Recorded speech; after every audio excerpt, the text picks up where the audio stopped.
அமலமறை தியாகிகள் சபை அருட்தந்தை பத்திநாதன் ஜெரோம் லெம்பர்ட் அவர்கள் வைகாசி மாதம் 20ஆம் தேதி கடந்த புதன்கிழமை தனது 76வது வயதில் இறைவனடி சேர்ந்தார்.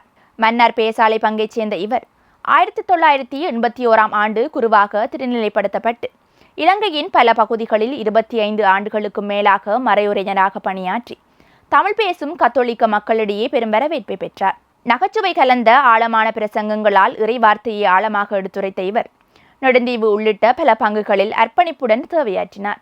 நாட்டின் யுத்த காலத்தில் நெடுந்தீவு பங்கில் பணியாற்றி கொண்டிருந்த இவர் உயிராபத்துக்கள் மத்தியிலும் படகுகளின் மூலம் அத்தியாவசிய உணவுப் பொருட்களை எடுத்துச் சென்று நெடுந்தீவு மக்களின் உணவு பற்றாக்குறையை நிவர்த்தி செய்து மதங்களை கடந்து சமூக பணியாற்றியுள்ளார். மேலும் தமிழ் மொழி, நாட்டுக்கூத்து மற்றும் கலை நிகழ்ச்சிகளில் ஆழ்ந்த ஈடுபாடு கொண்டிருந்த அருட்தந்தை அவர்கள் 90களில் திருமறை கலாமன்றத்தின் கலைப்பணிகளுடன் தன்னை ஈடுபடுத்தி மன்றத்தின் நாட்டுக்கூத்து பிரிவின் வளவாளராகவும் பணியாற்றியுள்ளார். அன்பு, எளிமை மற்றும் இறைபணிக்கான அர்ப்பணிப்பால் நினைவு கூறப்படும் லெம்பர்ட் அடிகளார் இறையமைதியில் இளைப்பாற மன்றாடுவோம்.